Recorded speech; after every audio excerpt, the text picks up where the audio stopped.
My siblings refused to let me come to their weddings, so I returned the favor. I have 4 significantly older siblings, all of whom are now married. I wasn't invited to any of their weddings because each one had a child-free wedding. I assumed I'd be the exception since I'm their sibling, but no. My oldest sibling was the first to have a child-free wedding, and then the others followed suit. When my oldest brother got married, I was 10 years old. So while I was disappointed, I kind of understood why I wasn't invited. But I was still really upset because I loved my brother's wife, and I couldn't even be there to witness their wedding. My second brother got married when I was 12, and once again, I wasn't invited.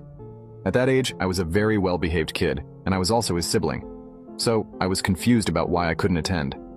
My sister got married when I was 15. Initially, she didn't plan to have a child-free wedding, but the family convinced her by saying how wonderful it would be to have a wedding where children wouldn't cause chaos. So she decided to exclude everyone under 16. When I asked if I could be an exception, given I was her sister, and just 15 at the time, she firmly said no. Her reasoning was, if we make an exception for you, what about the other children? It wouldn't be fair. I got really upset and yelled that it wasn't fair for me to miss all of my siblings' weddings. My parents got mad at me for reacting that way and grounded me for 6 months. The last straw was when my third brother got married.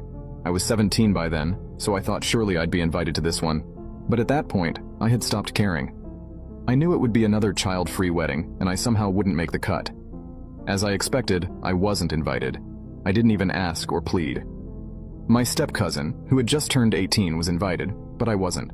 I wasn't surprised, and I didn't care anymore. I just sent a quick congrats text, and that was it. My parents were furious and demanded to know why I didn't congratulate them properly. I ignored them and spent the rest of the day with my soon-to-be husband.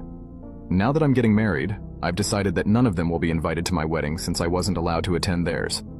When they didn't receive the invitations, now you can watch the second part by pressing share and more.